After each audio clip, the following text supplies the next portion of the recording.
ಯಾವ ಪಕ್ಷದವರು ವಿಜೇಂದ್ರ ಅವರು? ಅವ್ರು ಯಾರು ಹೇಳಲಿಕ್ಕೆ? ಅಲ್ಲ, ವಿಜೇಂದ್ರ ಅವರು ಯಾವ ಪಕ್ಷದವರು? ಇವರಿಗೆ ನಾಚಿಕೆ ಆಗಬೇಕು. ರಾಜೀನಾಮೆ ಕೊಡ್ತಾರಂತಂದು ವಿಜೇಂದ್ರ ಅವರು ಹೇಳ್ತಿದಾರಲ್ಲ ಸರ್, ಸುಳಿ ಕೊಡ್ತಾರೆ. ಯಾವ ಪಕ್ಷದವರು ವಿಜೇಂದ್ರ ಅವರು? ಅಲ್ಲ, ವಿಜೇಂದ್ರ ಅವರು ಯಾವ ಪಕ್ಷದವರು? ನಮ್ಮ ಪಕ್ಷದ ಹೈಕಮಾಂಡ್ ಅಲ್ಲ ಅವರು. ಅವ್ರು ಯಾರು ಹೇಳಲಿಕ್ಕೆ ರಾಜೀನಾಮೆ ಕೊಡೋನು ಹೇಳಲಿಕ್ಕೆ? ಅವ್ರು ಮೊದಲು ಅವ್ರದ್ದು ಸರಿ ಮಾಡ್ಕೊಳ್ಳಿ. ಅವ್ರ ಪಕ್ಷದವರು 100 ಕೋಟಿಗೆ ಬೇಡಿಕೆ ಇಟ್ಟಿದ್ದಾರೆ ನಿಮ್ಮ ಪಕ್ಷದವರೇ ಹೇಳಿದ್ದಾರೆ. 1000 ಕೋಟಿ ಕೊಟ್ಟರು ನಮ್ಮ ಪಕ್ಷದವ್ರು ಯಾರು ಮಾರ್ಕೊಳ್ಳೋದಿಲ್ಲ. ಅವರು ದಳ ಕಾಂಗ್ರೆಸ್ನವರು ಅವರು ಏನು ಸಪ್ನ ನೋಡ್ತಾ ಇದ್ದಾರೆ, ಏನು ಹೇಳ್ತಾರೆ ಅವರು, ಕನಸು ಕಾಣ್ತಾ ಇದ್ದಾರೆ. ಅದು ಆಗೋದಿಲ್ಲ. ಅದು ಮಾರ್ಕೊಳ್ಳೋರು ಏನಾದ್ರು ಇದ್ದರೆ ಅವ್ರದಲ್ಲೇ ಇರಬೇಕು.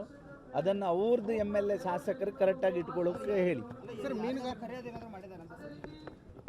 ನೋಡಿ, ನಾನು ನಿಜ ಹೇಳುವ, ನನಗೆ ಕರೆ ಬರಲಿಲ್ಲ.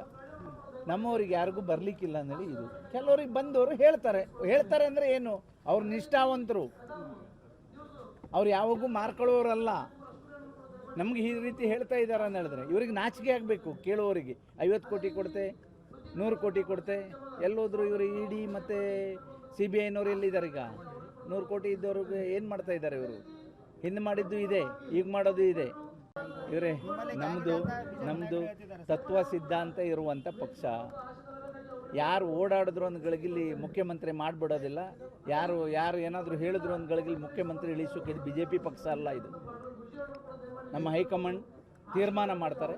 ನಾವು 136 ಜನ ಶಾಸಕರಿದ್ದಾರೆ ನಮ್ಮ ಪಕ್ಷದಲ್ಲಿ, ನಾವು ತೀರ್ಮಾನ ಮಾಡ್ತೇವೆ. ವಿಜೇಂದ್ರನ ಹತ್ರ ಇಳಿಸ್ಲಿಕ್ಕೂ ಆಗೋದಿಲ್ಲ, ಯಾರಿಗೂ ಮುಖ್ಯಮಂತ್ರಿ ಮಾಡಲಿಕ್ಕೂ ಆಗೋದಿಲ್ಲ.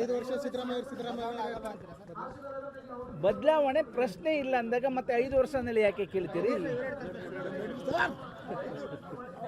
ಮುಖ್ಯಮಂತ್ರಿಗಳೇ ಇಲ್ಲ. ನಾನು ಸಿದ್ದರಾಮಯ್ಯನವರೇ ಮುಖ್ಯಮಂತ್ರಿಗಳು.